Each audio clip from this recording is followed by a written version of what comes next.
The thoughts, opinions, and general overall shades thrown on High at 9 News are those of the individual speakers and not those of High at 9 News, its audience, or its advertisers. The statements made do not constitute medical, legal, or financial advice, and for advice tailored to your specific situation, please consult with a licensed professional. Welcome to the High at 9 News Hour, where you will hear from cannabis industry experts and professionals from around the country talk about important topics while shining light on global issues and discussing cannabis as it relates to politics, regulation and reform, data and technology, science, research and medicine, family and parenting, art, celebrities and entertainment, fitness, sports, mental health and wellness, and plant-based medicines and entheogenics. Together, we are building a stronger community, fighting the stigma and creating change. With your hosts, Jason Beck and Rico Lamitte, joined by special industry expert correspondents from around the country, and daily antics brought to you by Cannabis. Coming to you live every Monday through Friday at 9 a.m. Pacific Time and high noon on the East Coast. And thank you all for getting high at 9 with us.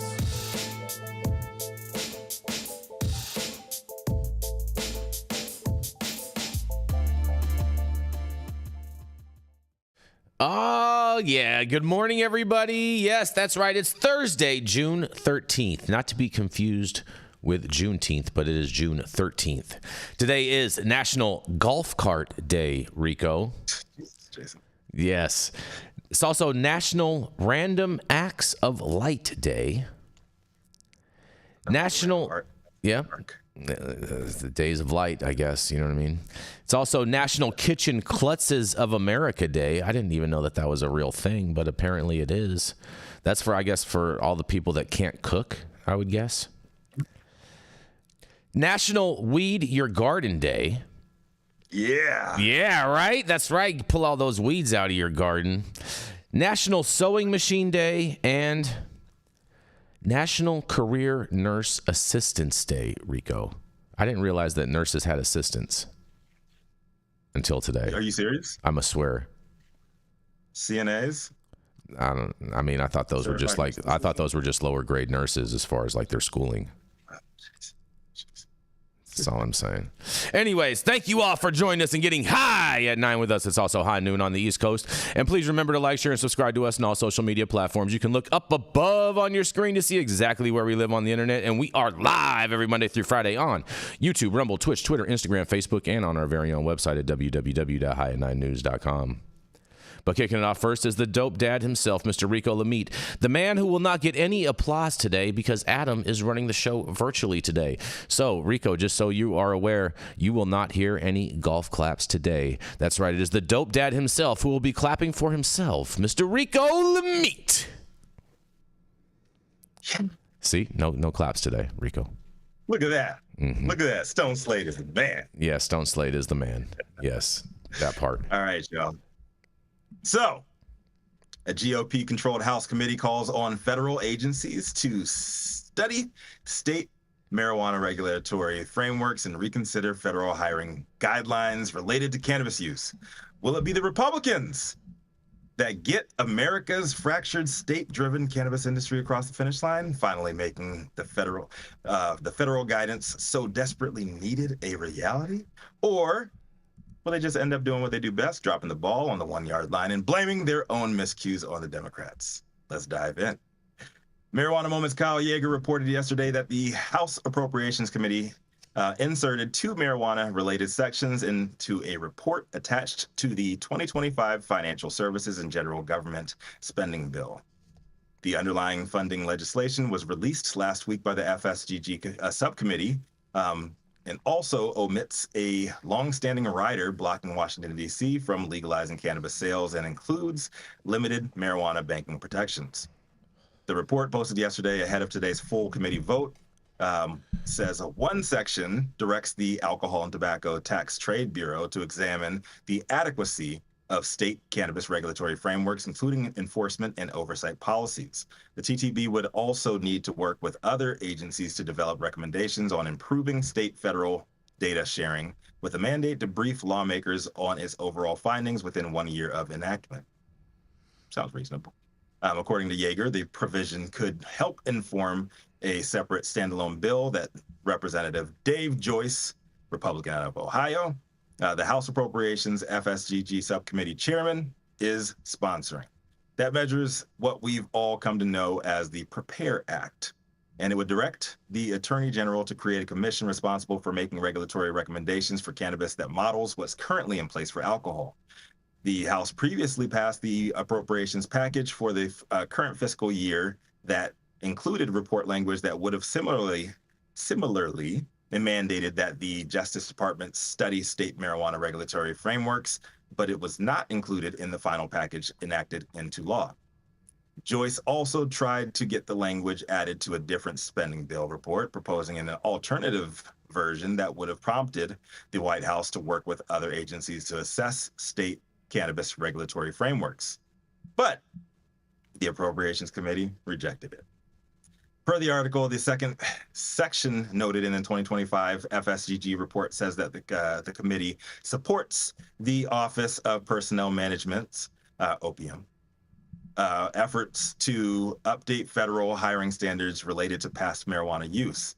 And it wants the office to continue to review these policies and guidelines regarding the hiring and firing of individuals whose marijuana in the states, who use marijuana, in the states where that individual's private use of marijuana is not prohibited under the law of the state. Though both seem pretty straightforward and common sense measures, straightforwardness and common sense is not what our government is known for. In the article's conclusion, Yeager soberly lists similar sections that have advanced through committee in the past, but they have yet to be enacted into law, like when OPM first announced in 2022 that it was moving to widen the applicant pool for qualified federal workers and recognize what it called, quote unquote, changing societal norms amid the state-level legalization movement. Or in 2023, when it sought White House approval for proposed changes to federal hiring practices that would treat past marijuana use by applicants much more leniently than current policies do. And it's always the Republican haters, like North Carolina Representative Chuck Edwards, credited for blocking common sense legislation like this from going into law. Edwards was quoted last week saying that he is overwhelmingly concerned with a provision of the spending bill that would provide marijuana banking protections, and he's threatening to file an amendment to strip the language as the underlying measure advances, potentially at today's full committee markup. With so many legalized states running on models that are not working, I personally see no downside to laying the foundation for federal guidance on what a competent legalized national market would, should, or could look like. Beginning the conversation, you know? Or allowing federal employees, at the very least, in legalized states where they're stationed in, allowing them the privilege of enjoying the same freedoms as their civilian peers. But I'm not a Republican, so maybe I'll ask one today. Big props to Dave Joyce, who continues to fight the good fight, even though he's chosen to ride with a band of obstructionists masquerading as competent lawmakers. They never see or listen to the will of their own constituencies. Why is that? I'm Rico Lamitte, the dopest dad on the street for High at 9 News. What do you guys think? Is this thing going to pass? I don't know. Or are they going to shoot themselves in the foot once again? Well, I'll tell you what. No matter what happens, it sounds like we know what story you're going to cover tomorrow, Rico. Yeah, exactly. I mean, shout out to Dave Joyce. In all seriousness, we want to give Dave Joyce a lot of love and his everyone at his staff, because he is really pushing the line with these Republicans. He is about freedom and liberty and allowing people to make their own decisions. And so we do want to thank him for all of his efforts to bring that to all Americans with this type of legislation. And so shout out to Dave Joyce and his office. Yeah, most definitely. And these obstructionists, he's surrounded by all these rhinos, Rico. These rhinos are all pro-Trump. They can be pro-Trump, that's fine. But when it comes to this, they're not truly about freedom. They're only about some freedoms.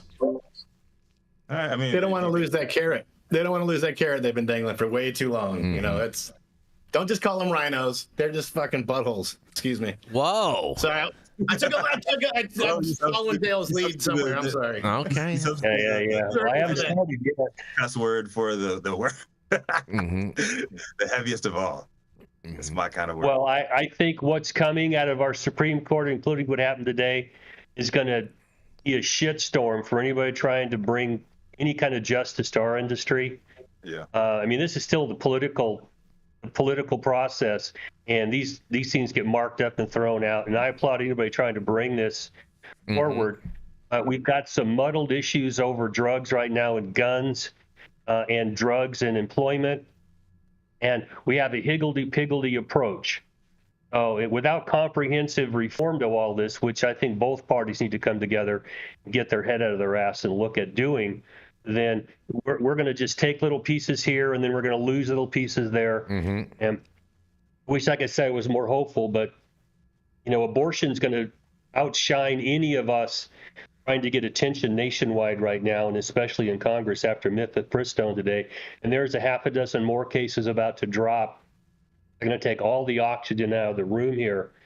And drugs are just, panty waste out there, and Congress don't want to deal with this. Right. They're just a bunch of sissies. They don't want to handle it. They don't want to tackle the real issues at hand. And Well, especially when politics. it's so easy for them to do. Like it's not that difficult, you know what I mean? All Republicans have to do is rally behind Nancy Mace and her bill, and we'll have an amazing bill in place, and it's something that they can actually get behind. What are your thoughts on this, Rachelle? Congress has to do this. I mean, that's straight up. Congress has to fix this mess by changing the Controlled Substance Act's hold on cannabis, getting it clear out of there, and then let the tax structures work, give interstate commerce distribution permits out, and let good green bud from Northern California be sold legally in New York and Atlanta and wherever else they want to sell it, rather than in the traps market. Oh, yeah, that's when you say weed for the people right there, Dale. Rachelle, what are your thoughts? Yeah, I agree with Dale. Like, frankly, I'm not surprised by this whatsoever. Every time we seem to get closer and closer to some protections, or God forbid, legal sales in DC, it's just taken away. And I think that Dale makes a very good point that the CSA has a lot to do with that. But I also agree with Stone in that these guys are buttholes. It's the guy from the insurance commercial with the dangling dollar on the fishing line. Mayhem. You almost got it. Oh, you got to be a little quicker. That's exactly what's happening. But so Jason, what will get these guys to move? Because I really don't understand. Like, they said no to the when we tried to get comprehensive reform pushed. It was all about baby steps, and now they're trying to take baby steps, and they're shooting those down too. I don't know if I would necessarily call this a baby step. I think this is a pretty big leap. I don't think I would qualify that as a baby step.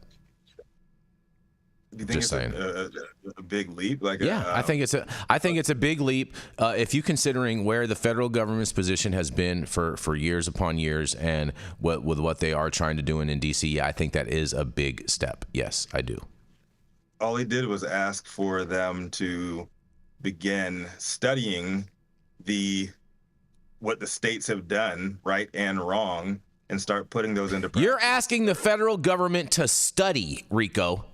That's is a big step. That is a big step for the federal government. No, they don't. They do not study. They pretend that they study. That's all they fucking do is study shit. Like, Stop it. They do not. Something else to study. Like, okay, like they do not study. Right? These states did it They wrong. call for studies. Yeah, they call for studies. They observe things and whatnot. They do not study. Don't get it twisted. I don't think it's such a big ask to start gathering information so you can start putting into play what is inevitable within the next couple of years. So you don't think it's a big deal for the federal government to do their job? State level, and have a shit show on the federal level next. So you don't think it's a big deal for the federal government to actually do its job?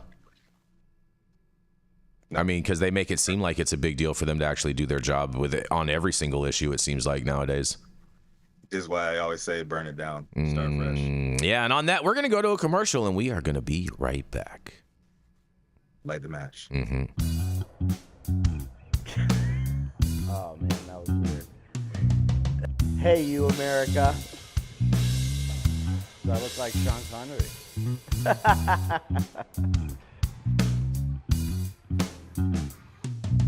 Good morning, America. Saman Razani coming to you live from sunny Los Angeles, California with the one and only highest host, Mr. Jason Beck, smoking on the best weed in the world. Did you know that we have an audio-only version of our podcast? You can find it on Apple, Google, Amazon, iHeartRadio, and Spotify. No excuses in 2024. If you haven't checked us out, check it out now. And also, check out what the Prophet's doing in 2024. Oh, yeah, everybody. Up next, it is the High at 9 News head honcho, known for smoking the best weed in the world, the highest Republican in every single room, and our very own Dave Joyce. Jason Beck. Oh, you are funny, Rico. Funny, funny, funny.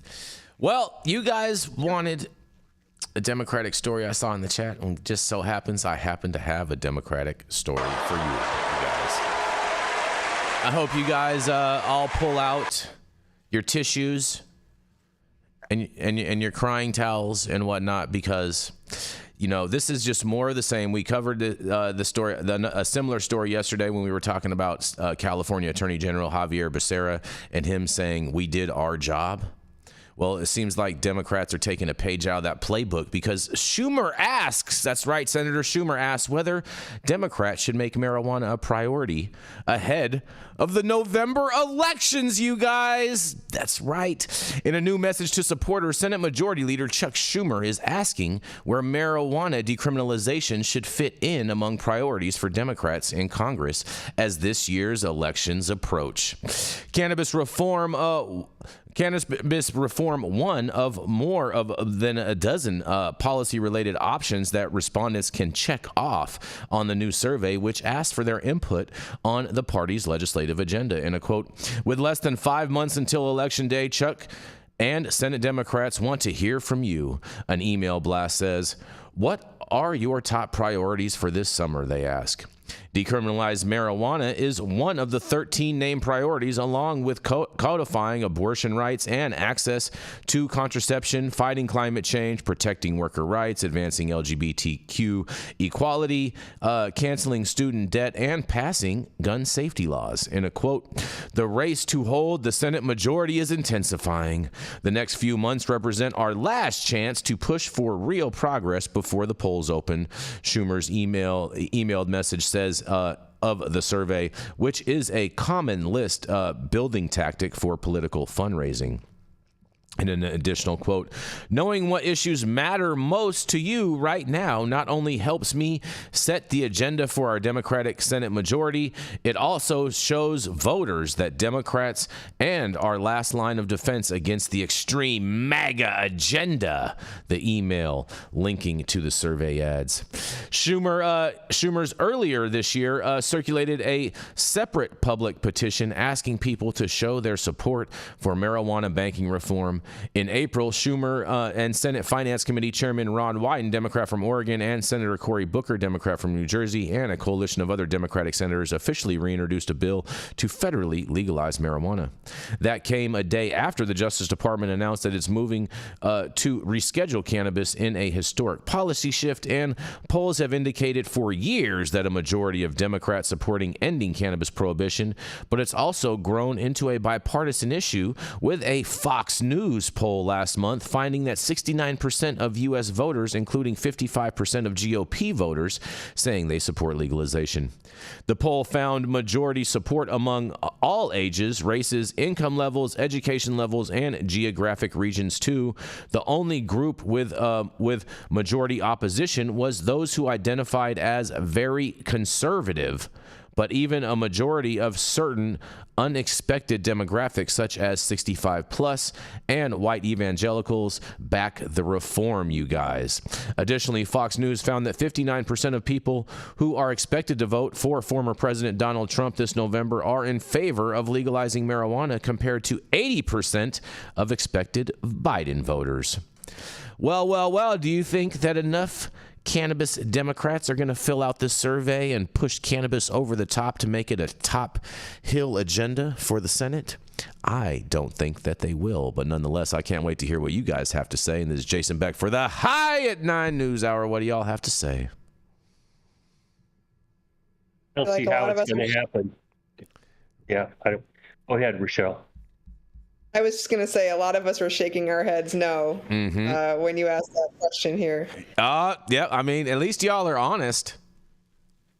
Chuck is like the head carrot farmer. I feel like them throwing out this poll is their biggest way to just basically say, hey, you know what? We're not going to get anything done. We're going to pass the ball back onto the people, and then we can say that the people didn't voice enough support, so we didn't tackle that issue. We only tried to tackle the issues that we definitely couldn't handle and that had the highest support in this poll. And then they're going to use that as their cover base to shield themselves from the arrows. What's coming is a race to try and get public attention to your issues. And I mean, today's Supreme Court decision and what's coming down the road with trying to control guns.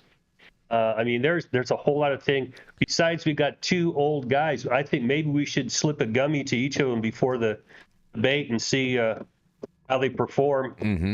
Dale, Might make it a little more interesting. Dale, can you elaborate on that Supreme Court decision that came down this morning? Well, the Supreme Court basically said that the people who brought the case don't have standing. They objected morally and spiritually and all sorts of things, and the court said, nah, you don't have the standing to go in front of the court to argue mifepristone should not be available. You got to have some skin in the game, and they basically kicked him out of court. That's not going to be the end of it because, you know, the majority of early-term abortions are from mifepristone or some other abortive like this. They're sent through the mails right now. You can get them delivered. And this is going to be a thorny issue because even the Republicans, the females in the Republican Party, are not happy with where they're going on this. And that's going to take all the oxygen out of the room. Maybe not all of it. There's some things coming. The immunity for the president and stuff like that is going to suck up a lot of oxygen. And even though reform in cannabis is very important to us in the industry, for people not in the industry, we've got to try to get their attention. It's a back burner. It's a back burner issue for them. Yeah, that's the problem. Yep, I think it's going to become a back burner issue for them until we have Schedule 3, and then they realize that they can't go and buy weed at the stores anymore, and then all of a sudden it's going to become an even hotter button issue. Well, if people get to see the pissing matches within the government between the DEA and the health services and the executive branch, and they're not going to be able to get shit done, and all of us who are pushing for social equity in this movement are just going to take it in the shorts. Yep. There's none of us with a record or any of these other criteria is ever going to get a Schedule 3 DEA manufacturing license. Just you're smoking crack if you think that. 100%, Dale. I totally agree with that assessment. 100%. Oh, that's cute, Rico. That's pretty cute. 100%. That's pretty That was a good one. Yeah, look at that. Even Rachelle chimed in on that. Look at that. It must have been really good, Rico. Man. Yeah, man. Yeah. Oh man, it's just more of the same from these guys, bro. They pander. Somebody needs to hop in the time machine and go take care of Newt Gingrich in the 80s, and so we don't have like this set in stone two-party system bullshit. Because I really did like your comment. I hopped in the comments late, and I did like your comment, Jason. And you said that is more of a turnover at the 1 yard line rather than a fumble. Yep. Because it does go back, like they're not going to get anything passed, and then the Democrats are going to get back in power. They're not going to get anything passed. Yep. And we just end up in this same damn cycle. Yep. Every single time. Then Republicans are going to hold all the branches of government, and it's going to be the Republicans' turn to control the ball. So that is a total classic turnover. It's more of a soccer game than a football game, because the shit almost always ends in a tie, and you don't have a clear winner. And then you know what? I wish people just get drunk. I wish politics was more like rugby. Elaborate. Well, I mean, because like people really, in rugby, like you have no pads, you have no protection. You're just running and gunning. Yeah. You know what I'm saying? Like they really know how to tackle. Yes. They drink beer out of their dirty ass boots too. Oh, and they still have leather helmets. No, they don't. Oh man, we're gonna keep this train rolling. We're gonna roll right on into Attorney Dale Schafer. He's the founder of our model law practice, and at one point in time did some time for a cannabis crime. That's right, here to piss up a rope and show you how to do it is none other than Mr. Dale Schafer.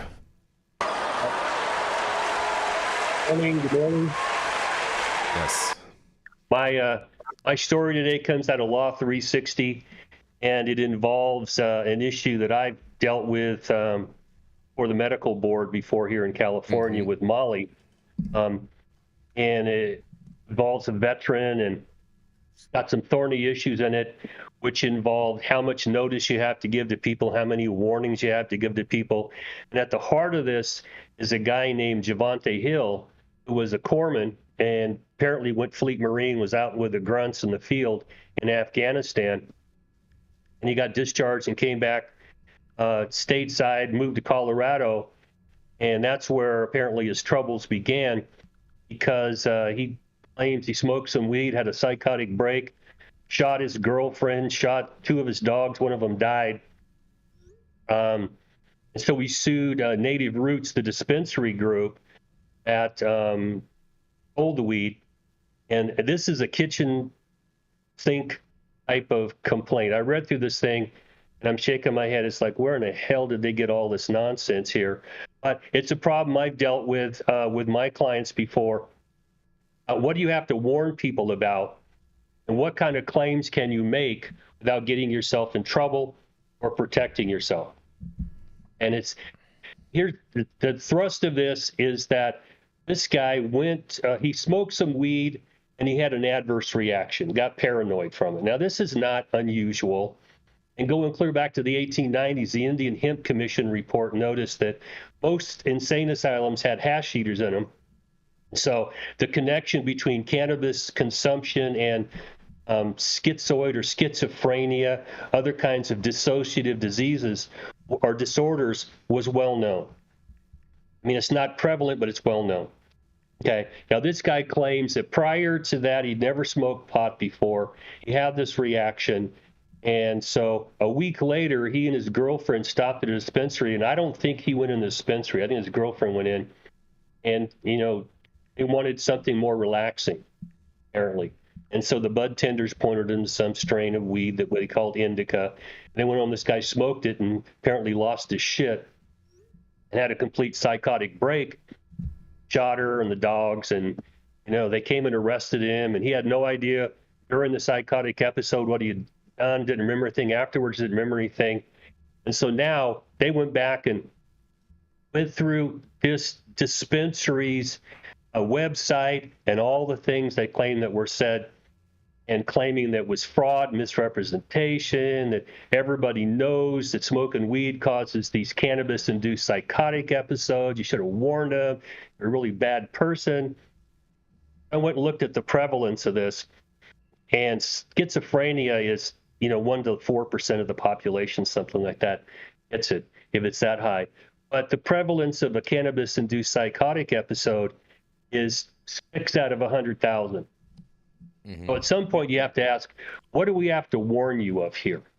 Okay, how much do we have to warn people of? Now, here in California, we have to warn people of the risk of cancer from smoking weed under a thing called Prop 65 here, even though no one's ever shown that cannabis ever caused cancer. You got to put that on the label as a warning. So at a 30,000 foot level here, I've had discussions with my dispensary clients. Be careful what you say to people. Science does not protect you here or help you, because the DEA would not allow science into this. So most everything's anecdotal. And so just be cautious, okay? And what that means, we don't even know. Now, we go down to ground level here, not 30,000 feet, but ground level. This guy was a corpsman. I mean, I was a corpsman in the Navy during the Vietnam War. I was a corpsman during the war in Afghanistan. One of the things I tell you, if a patient takes a drug and has an adverse reaction, dumb shit, you don't take that drug again until you go to the doctor and you find out what was it that caused me to have this reaction, and is this something I should be concerned about, and don't take it. But a week later, this guy, after having what sounds like a paranoid reaction, whatever that's supposed to mean, he smoked weed again and totally lost his shit and started shooting. Okay?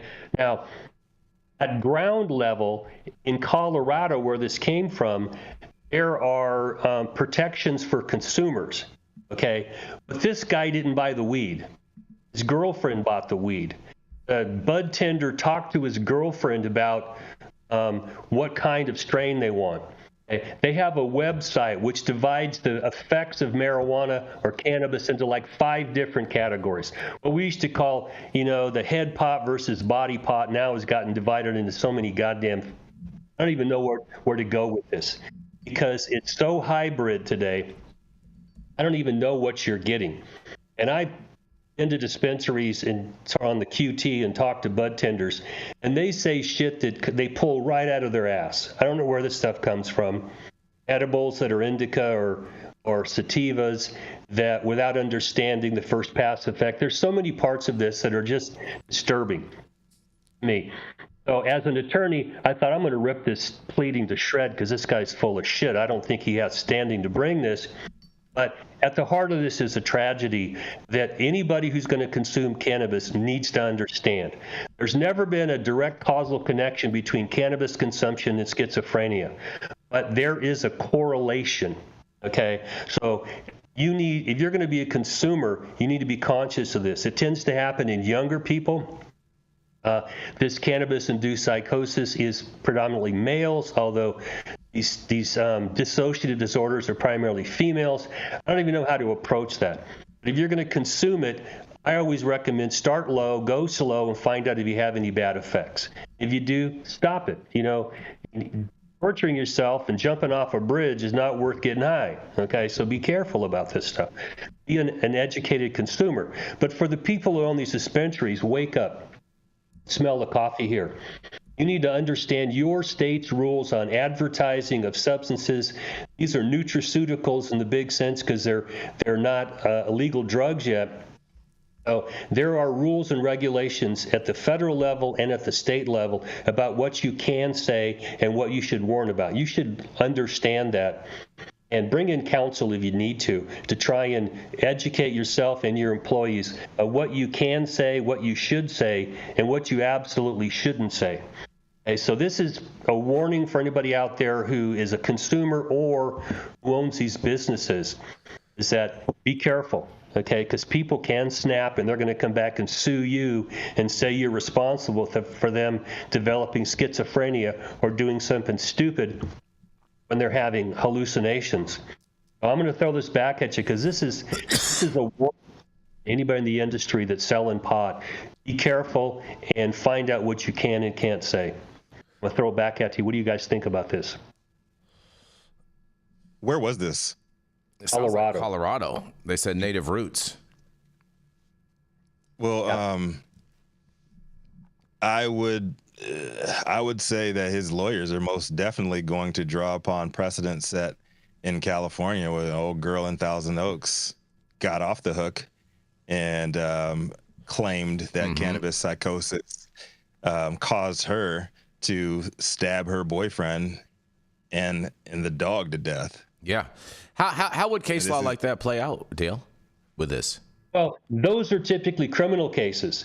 And historically, I mean, just in the 1940s, the expert for the federal government in the Marijuana Tax Act testified 4 times in criminal trials where women had killed their paramour, claiming they smoked weed and, it caused them to lose their shit. And this guy said he smoked pot, turned into a bat, grew vampire fangs, and blood dripped off it. And finally, after the 4th of the defendants got off, DA called the federal government and said, you shut this motherfucker up. And they said, you go to court again, we're going to take away your status as an expert. So this has been going on. If it's a criminal case, there's no correlation, okay? Because you can go defend yourself in a criminal case and say, hey, I don't know what I was doing because I smoked weed. Diminished capacity, psychotic event, whatever. This is a civil case. They're seeking damages to this guy for smoking weed that they got from this dispensary. And that's where it gets a lot more muddled. Who is civilly responsible for his psychotic break when the psychiatric community can't even figure out what causes schizophrenia? Does smoking weed cause it? Does having schizophrenic tendencies cause you to smoke weed? Which way does this go? It's just It's a mess, and insurance companies are going to shit over this. They don't know what. Oh to do yeah, with they stuff are. like this. Oh man, you don't even want to bring the insurance companies into this. They're going to screw everything up, even once they think that they have it figured out. Well, and how do you advise a client? I mean, how long does the warning list have to be? If you get 6 out of 100,000 people to smoke weed and have a psychotic incident, okay, do you have to warn people of that? And how much of a warning do you have to give them? Yeah, pretty soon. At what point do you take responsibility for your own actions and your own problems? Pretty soon these warning labels, Dale, are just going to be QR codes because they're going to be like 36-page documents. Well, if you watch the news, if you watch TV right now or any media that advertises drugs, there's a laundry list of, hey, watch out for this. You're going to have uncontrolled oily discharge or something. Exactly. Stuff. Causes massive bleeding. Causes bed sores. All of that. Yeah. Yeah, toenail fungus and halitosis and earwax buildup and all. How much shit you got to put in this? See, I'm an old insurance defense lawyer. I look at this logically. Hey, if you're going to smoke weed, whose responsibility is it to tell you what might happen to 1 in a million people? Exactly. I agree. It's your own thing, and that's the thing that people need to accept is responsibility for their actions. And I think there's a big lack of that, not just by the general people, but also too by a lot of politicians as well. Yeah, everybody claims to know what they're talking about, but in my experience, most of them are full of shit. Yep. They're advancing their own research project or something like that. And a lot of this research that I found into these schizophrenic situations, they don't hold water when you look at the stats from the 50s when they first figured out how many people in the population get schizophrenia. And you look at it now, and the numbers have not gone up with the percent of the population that now smokes weed. So it's like the only evidence we can really rely on is what was the level of schizophrenia in the 50s when no one was smoking weed. And now when everyone's smoking weed, what is it? And does it go up in the proportion? And if not, I think you're blowing smoke up a lot of people's asses here. And it's the fear inside the medical establishment. Oh, we don't know. We're going to tell you don't do it. Well, that's the problem we had with COVID. They didn't know shit, and everyone was told hunker down. And it turns out you didn't have to do all that stuff. We were just scaredy cats. We didn't want to tell you honestly the risks. Here they are, and you take them. Mm-hmm. Fair enough. You have any thoughts on this, Rachelle or Stone? I'm surprised that anything from native roots caused anybody. I mean, I'm surprised he even got high from the bud of native roots. I mean, that would be a good defense point. I'd want to go check that one out if I was defending him in court. It is Colorado's Dust Bowl out there. Any thoughts, Rachelle?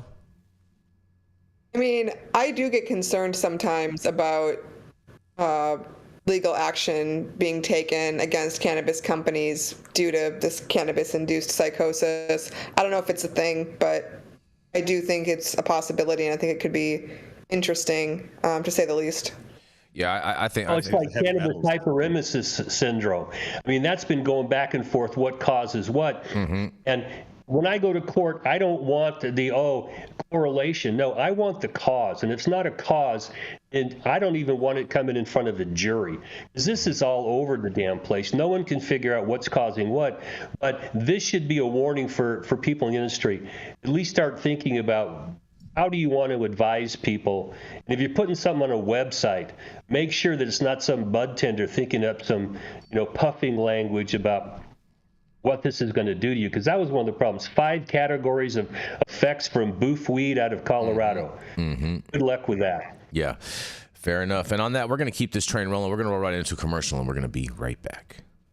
Let's do it. The Control Tower from Highly Educated has perfected the dab. Utilizing the concept of thin film evaporation, you can waste none of it and taste all of it. The micro texture of the SE pillar increases nucleation at elevated temperatures. And with the tower propelling at 2,600 RPMs, it's certainly the most efficient dab experience to date. The Control Tower from Highly Educated.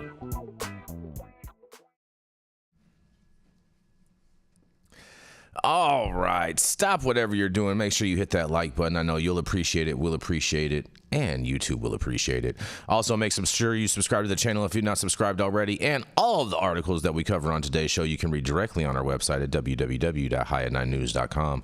And we do want to thank all of you for watching continuously. We do super appreciate it. We just hit 650,000 views on this YouTube channel. And so we do want to thank you all for all of your continued support.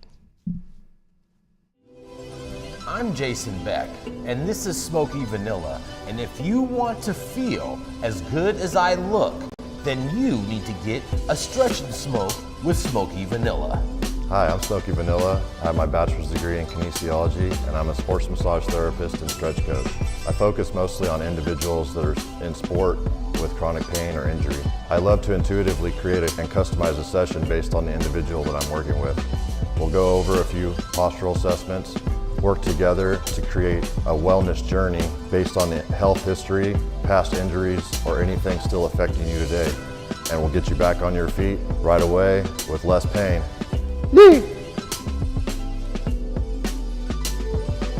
We're about to stretch, and then we're going to smoke, because we're going to get on our stretch and smoke. If you want to feel as good as I look, then you need to come on down and get a stretch and smoke with none other than Smoky Vanilla.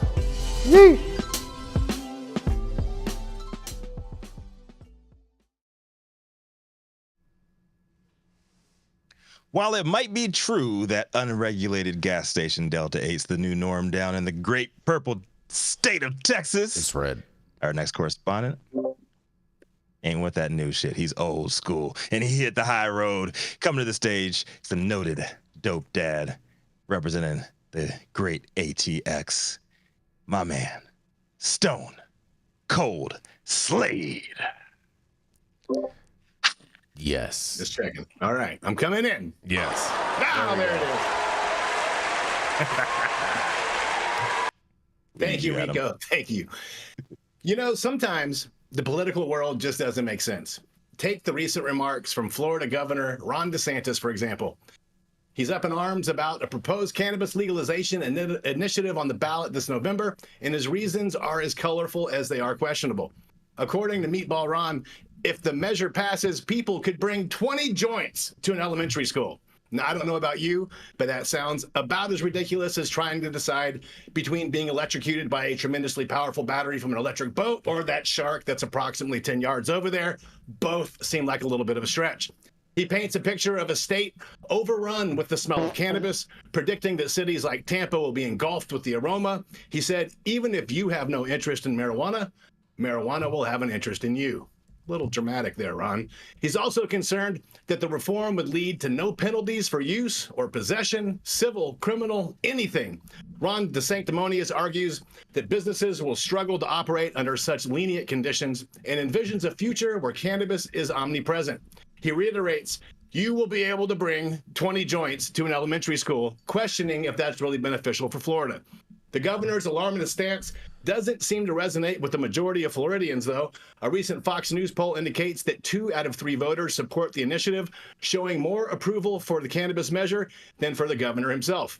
It appears that legalization always enjoys support across political lines as well. Now here's the kicker. Despite his opposition to adult use cannabis legalization, Fruity Boots DeSantis recently vetoed a bill to ban the sale of intoxicating hemp-derived cannabinoids. Why, you ask? Well, there's speculation that he's hoping the hemp industry might back his efforts against the cannabis initiative in return. So on one hand, he's fighting against cannabis legalization, but on the other, he's keeping the door open for another form of it. It's a head-scratcher, to say the least. Now, let's take a look at what the Smart and Safe Florida initiative actually proposes. Adults 21 years and older could purchase and possess up to 3 ounces of cannabis and 5 grams of concentrates. Medical cannabis dispensaries would be allowed to sell to adults for personal use, and while the legislature could approve more entities to do the same, they wouldn't be required to. There are no provisions for home cultivation or expungement of prior records, but the measure would generate significant new tax revenue. Estimates range from $195.6 million to $431.3 million annually.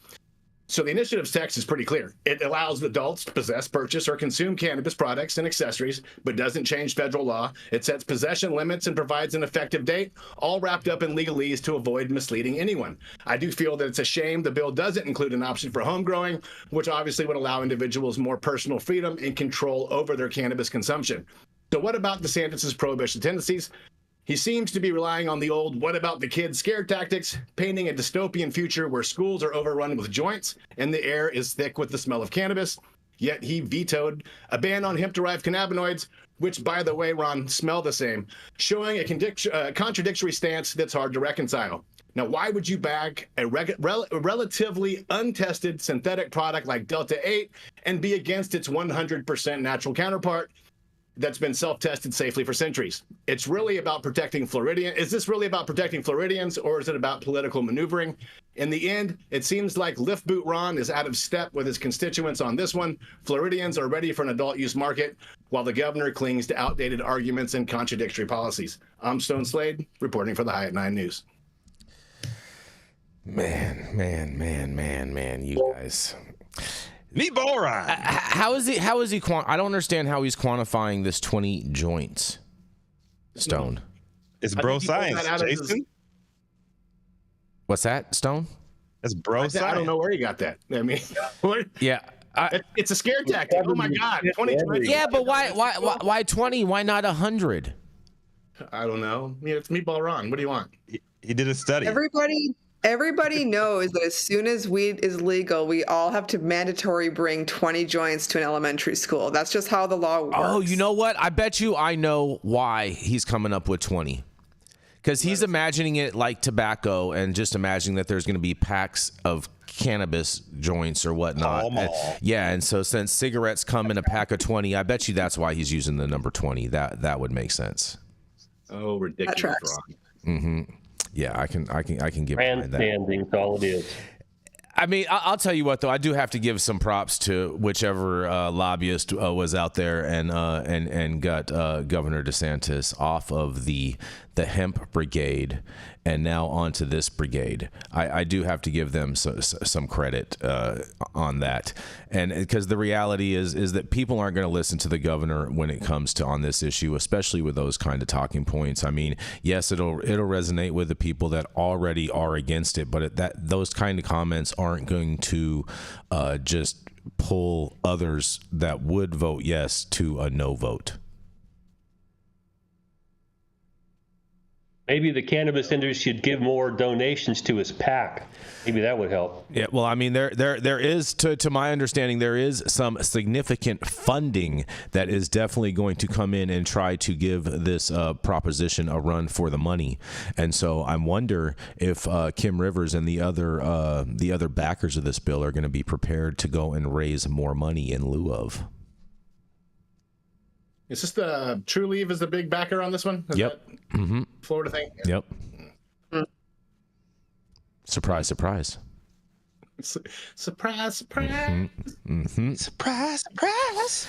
Oh, yes. Shout out to the Suitor of Music with that big old super chat. He says it's based off Jason's daily allowances, you guys. Fair enough, Suitor. That is pretty good. Pretty good. Yeah, I mean, man. Like, I got nothing to say about Meatball Ron, man. It's Meatball Ron doing Meatball Ron shit. Mm-hmm. I love that. He's running your favorite state, Jason. That's all I gotta say. It is my favorite state right now. Your favorite party. Your favorite. Yeah, that's okay. He can. You know, he does a lot of good things. Just because we don't agree on one thing doesn't mean that we you know what I'm saying, we can't work together on other things. You know, and pretty sometimes not agreeing. It's you know what I'm working to help him evolve on the issue. Start with those boots.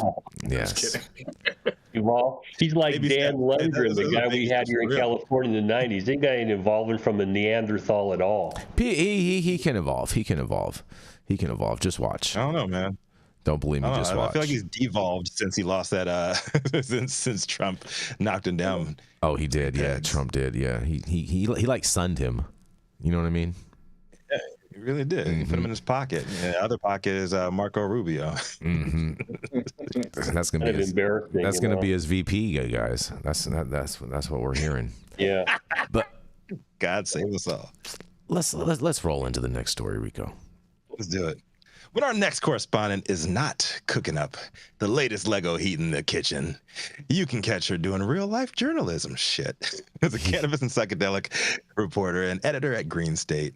And she is the self-certified Lego champion of the cannabis industry and probably of the whole damn world, for what I know. Come to the stage, y'all know who it is. Rachelle Gordon. Yes, Lego champion of the cannabis world. There we go. Thank you for that lovely introduction. My story this week is by yours truly from Green State. A new survey reveals the most desirable weed strain in America, and I cannot wait to hear what everyone thinks about this.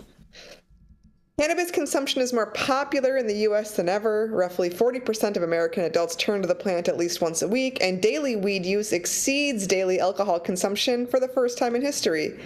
But precisely what experience are people looking for when they roll a joint or pop a gummy? A new survey has the answer.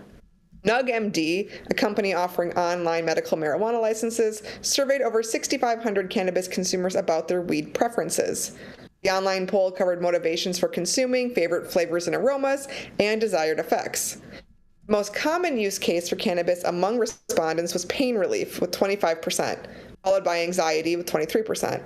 Easing stress rounded out the top three, with 18% using weed to chill. Around 13% of participants said they consume recreationally. When asked when they typically consume cannabis, nearly half said anytime. Close to a third said they preferred pot in the evening. Only 4% were fans of wake and bake.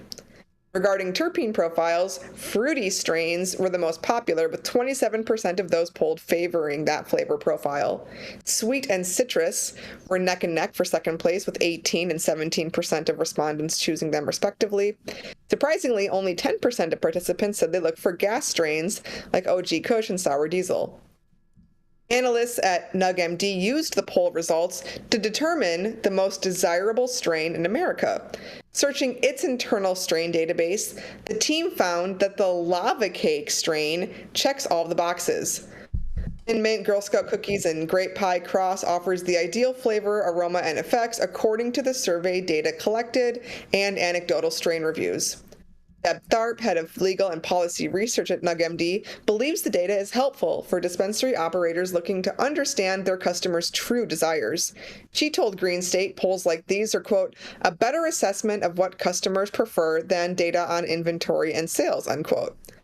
And while the cannabis experience is extremely nuanced and effects can vary from person to person, the NugMD data shows that many consumers are seeking the same thing. If Tharp's theory is correct, expect to see more fruit and less gas on dispensary shelves in the coming months. So, Rachelle Gordon reporting from Green State. Lava cake, you guys. I posted this story in Reddit. The Redditors did not agree that lava cake was the most desirable strain. I'm very curious what you guys think. These people are crazy, Rachelle, and you know it. Lava cake. They're saying lava cake is the most desired strain. Show me one analytics report that shows lava cake. People are buying lava cake. Show me one analytics report. Is most sought after. If it's sought after, that yes, I mean it's the most. It's what people want to buy. Is what it means. Is it people like inquiring about it and they just can't find it? Is that what makes it tired? I think what they did, because I was very curious about how they came to this result, they said that based on anecdotal reports of strains that checked the box for pain relief, checked the box for having a fruity profile, that lava cake checked all the boxes based on the most popular results of this poll. But from my understanding, lava cake is not a fruity strain. So I was very, very confused about how they came to this determination, and Reddit was also very confused. I'm so confused as well. Since when do cakes taste like fruit? Unless it's a fruit cake. It sounds like the people that put this thing together or probably got a spray packet. Oh, that's what it probably is, bro. It's probably the best spray packs. Now that makes sense. That new lava cake. That makes sense. Cake, yo. Oh man, this is fruity. Exactly. Strawberry lava cake like this. Yes. Stone, you get a lot of spray packs out there in Austin? They may have them, man, but not in my bag. Not in your bag, but you see them. They're in your backyard. No, sir. Oh man, Texans are doing what they got to do, unfortunately, with the conditions they have here. Mm-hmm. What would you all say that the most desired strain would be? What is your most desired strain, Jason? I mean, I smoke OG. OG is what it is. Yeah. And you know, if you can't admit that, then you know maybe you should have your palate recalibrated. OG is the best, man. Yeah. It's always OG is phenomenal. Mm-hmm. This past year though, I really liked 710 had a Randy Watson. Mm-hmm. When you got that at its finest, that was a nice one this year. Randy Watson. Randy Watson. What's yours, Rachelle? I mean, if you're asking me personally versus what I think America just you personally, I've been on that Sapphire Sue tip, that high CBD. Oh boy, you know, Sapphire Sue. Yeah, from Moon Made Farms, and then some Sour Jet Fuel, another high CBD strain. My fiance cultivated. Nice, but that's just me. I know I'm an outlier. It's okay, but it's important to know what outliers are thinking, you know. What about you, Dale?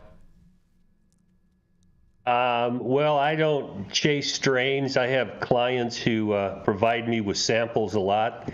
Fair enough. They all get me stoned. I prefer some of the old, like Durban Poisons was one of my favorites, and the old sativa that came with Thai sticks back in the day. Now, part of my problem is that what you're all talking about are these names, but if you drill down further and look at what their cannabinoid profiles and terpene profiles are, that's more important to me because some of these odors are the terpenoids that are inside the plant, and there are some effects from those. I think it's better for educational purposes, but I'm not I'd use edibles much more at nighttime to sleep. And that's just me, but I'm an old guy. See, you guys aren't out there surveying the old farts because they're still trying to drag them into the marketplace. And at some point, we'll see. I mean, going back to the days of 3 to 4% THC, where you could smoke half a bag, to today, where you get half a joint and you're out on the couch. Yeah. You're happy. I represent a whole different market. THC doesn't do well with me. I prefer lower levels with other terpenes in it to give me different effects. And it's just difficult. I walk into a retail store and they start giving me all these names you guys are talking about. It's like, what the fuck is that? Yep. It's been hybrid so damn much. What the fuck are you talking about? Let me try some. I'll let you know if I like it or not. Exactly. That's basically. I could care less about the THC. It's all about the flavor. I mean, if you give me the highest THC joint in the world, if it tastes like shit, I don't want it. So it just 100% about the flavor. Smells like shit. Yeah. And Rico, we imagine you're choosing Blue Dream, right? Talk about my medicinal usage, Jason. I'm just saying. Trying to shame me, brother. I'm not. I'm just, just saying. I'm surprised Blue Dream didn't. I love mimosa, man. I love mimosa. I love good mimosa. Blue Dream mimosa or just mimosa by itself? Yeah, Sweetwater Farms mimosa is my favorite. Sweetwater Farms mimosa. Shout out to all the growers out there. Shout out to all the growers out there. Yeah, most definitely. It's my favorite. Every time I go up there, he always blesses me with a whole ton of that shit. One weekend. Well, I have one last final story for you guys, and I think you guys are going to love this. I brought you guys some good news, or maybe it's some bad news. I'll let you guys decide. Nonetheless, New York approves home cannabis cultivation, allowing adults to grow their own plants, you guys. That's right. On Tuesday, the New York Cannabis Control Board officially approved and adopted the regulations allowing adults 21 years and older to cultivate homegrown cannabis plants. Here come those rooftop grows, Rico, we've been hearing about for centuries. Each adult is allowed to grow up to 6 plants with a max of 12 plants in a household, including residences that you own or rent, like a room, home, apartment, mobile home, co-op, or other residential spaces, according to the OCM. During the Cannabis Control Board meeting, 105 additional adult use licenses were also approved, bringing the total so far this year to 654 issued licenses. Nicole Nadai, I'm sorry if I murder your name, a cultivator and hemp farmer in New York, was at a meeting and said there were a lot of people.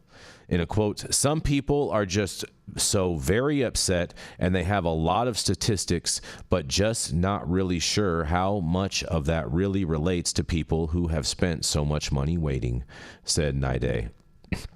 Nadai has also started her own homegrown program offering resources and support to growers. She says she left there celebrating after the official adoption of the homegrown cultivation laws. In a quote, "I am delighted to hear about this," said Nadai. If you can grow a fraction of what of that, it saves some money. I think it would be helpful in addition to that. Like, I think it's a plant. If you can grow a good tomato plant, you can grow a good cannabis plant just for your own personal use. This way, you don't have to spend as much money at the dispensary, she says. The OCM says a person can grow up to 3 mature and 3 immature plants at any one time, but no residents can have more than 6 mature or 6 immature plants. Local dispensaries are also in support of the announcement, and the OCM's adoption of homegrown rules will also allow licensed adult use dispensaries, micro-businesses, and registered organizations to offer immature cannabis plants for sale. Mirsky says Stage 1 will be one of the locations where you can purchase a cannabis plant. And in a quote, supposed to happen for a while, everybody's known that you're going to grow at home. We've just kind of been waiting for that regulation to officially be passed, said Stage 1 dispensary owner-operator Josh Mirsky. And this Saturday, Stage will be celebrating its first anniversary in the Capital Region with a celebration of food and trucks and outdoor live music starting at noon and ending late in the evening, you guys. Well, it sounds like it's a big win for home growers. 6 mature plants, 6 immature plants. I just wonder if they have a definition for immature and mature plants, because the federal government has a definition, and a mature plant is only defined as a mature plant once it's ready for harvest. But nonetheless, I can't wait to hear what you guys have to say about this. I had literally the same exact question as you, Jason, because it's something that we've been trying to figure out in Minnesota too, right? Like, what is a plant, right? Like, is a clone a plant? Like, once it has like established roots, does it have to be a certain height? And no one seems to be able to answer that question. Well, I will say this: once it has roots, it's certified as a plant. It has to have roots. If you just cut a clone, it's not designated as a plant until it has roots. It's not defined that way in our law, as far as I know. Well, you guys need a better definer. Maybe your state should have hired me. I could have helped them out a lot. Apparently, missed opportunity. Yeah. Mm-hmm.